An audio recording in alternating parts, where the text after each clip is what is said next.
everyone, welcome back to Streed's Guide to Fraggle Rock, and today I'm reviewing Season 2, Episode 13, Red's Club. This episode starts out with Doc receiving a phone call declining Sprocket's application for the Top Dog Club. Naturally, Sprocket's distraught and Doc tries to comfort him.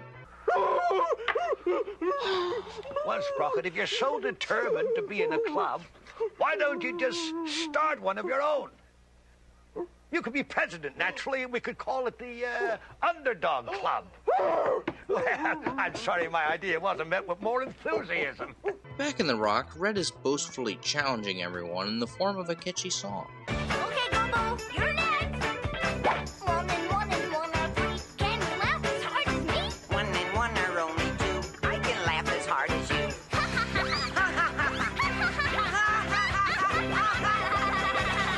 I'm the one that's won. Come on, everybody, let's play that again. Afterwards, the Fraggles are worn out, and Red wanders off, disgruntled that no one wants to do what she wants to do, even though they just finished doing what she wanted to do. And she finds a trio of Dolty McNultys interested in listening to her. This gives Red the idea to start a club, and the Dolts follow her. Meanwhile, Cotterpin is climbing up a cliff to see her towers from another angle, while the architect warns that she'll get stuck. We cut back to the Great Hall, and the Fraggles are making some idyllic paintings, especially Moki's artwork. Typical Moki. Gobbo suggests reading a postcard from his Uncle Matt, and Red declares a new rule that anyone who listens to Matt's cards will be out. Matt finds himself in a school he mistakes for a ringing cave, and this scene very well may have been the inspiration for the school scene in the vastly overhated straight-to-DVD film Kermit's Swamp Years. Afterwards, Red invites the others to join her club, unintentionally giving Gobbo the idea to start his own club. The group, aside from Red, decides that the cause of the club will be one of helping others in need,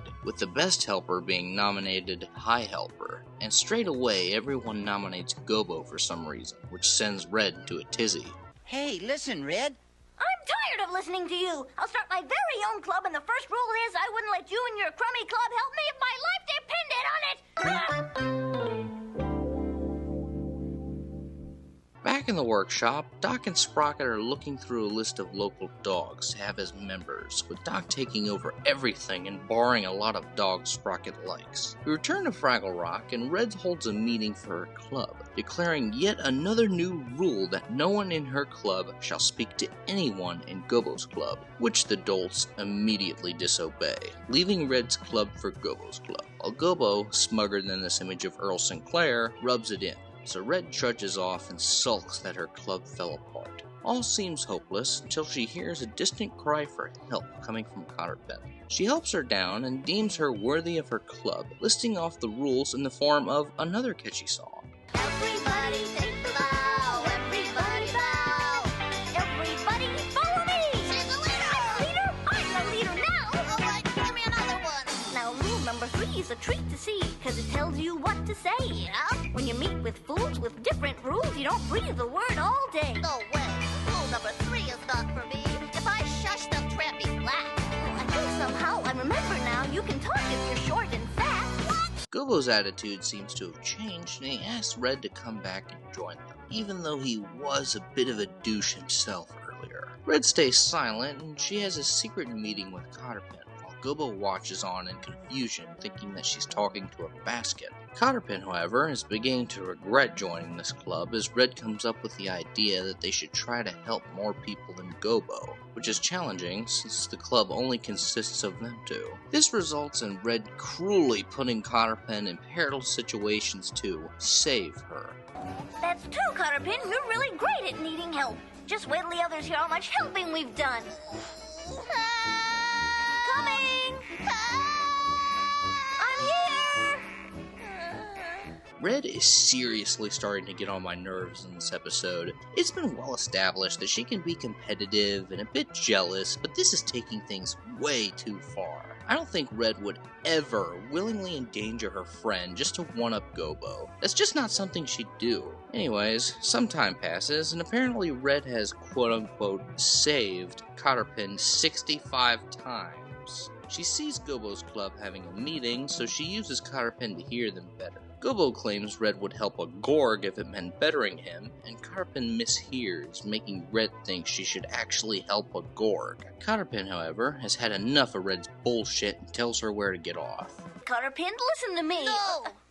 Red, I am tired of listening to you. And I'm tired of doing everything you want to do all the time, too. But Cotterpin, we can't let Gobo's club get ahead. Our club has got to be the best. It is not our club, Red. It is your club. It always has been, and, well, now it always will be, because I quit. We return to the workshop, and Sprocket has also had enough of Doc's bullshit and kicks him out of the club, which I don't think he should have been a part of in the first place. This is the Underdog Club, after all, not the Underhuman Club. Anyways, we cut to Red near the hold of the garden, and Red spies on the Gorgs. Ma accidentally dropped her hanky down the well, and now she's in hysterics, which leaves Pa to try and fish the damn thing out, with little luck, until Red comes along. Fraggle, come here this instant. I just got me another brilliant idea. This is the point in the episode that has always baffled me. I cannot believe they actually wrote Red to help a Gorg for something so pointless. And Pa Gorg of all Gorgs, the most untrustworthy and hazardous of the bunch. Let's go along with this massive character writing oversight and say, what if Red did help the Gorg and then go and tell the others about it? What if they didn't believe her? The story does have an unreal quality to it. So now you have no proof, and you just went through all that for absolutely Nothing! I'll have more to say on this later, but Red's writing in this episode is probably the worst it's ever been. Anyways, tirade over, Cotterpin tells Gobo what's happening, and he's just as shocked as I am. Meanwhile, Red's in the well and quickly grabs the hanky while Pa thanks her and walks off. The gang show up and Pa captures him with Moki making a smart-ass comment. Oh, no. Wembley, Wilbur, you have called. I must help you. Moki? Hey! I thought that... Red thinks quickly and hooks the end of her rope to the cage and jumps down the well, thus freeing them as she falls into the pond. Her friends return and Gobo nominates her as High Helper, so Red declares her final rule, that no one in her club will be in her club, because friends are good enough, and they all embrace. We return to the workshop, and Doc has also learned his lesson, saying that everyone is welcomed into the club. Oh, Binky, Cassie, Fred, Ginger, Angie, Ruff, Mortimer, Bugsy, Spud, Frank, Perkins, Fluffinella from next door, the vet, the paper girl, the garbage collector, me. What, you mean I can't be in your club? Ah, good. You know, Sprocket, we're gonna have a great time.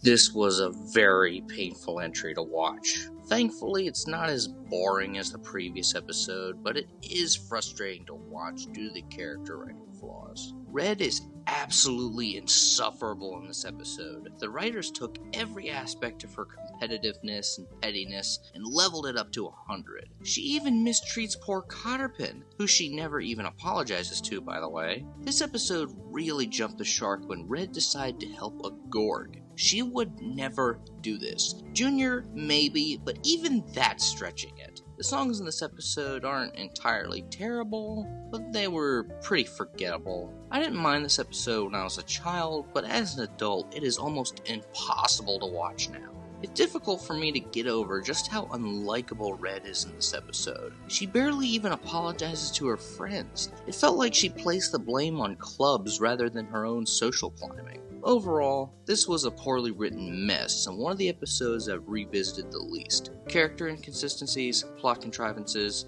and rage-inducing writing galore. I'm gonna give this entry a very low mushroom. Well guys, that was the review, and I'll see you all in a far greater Wembley-centric episode.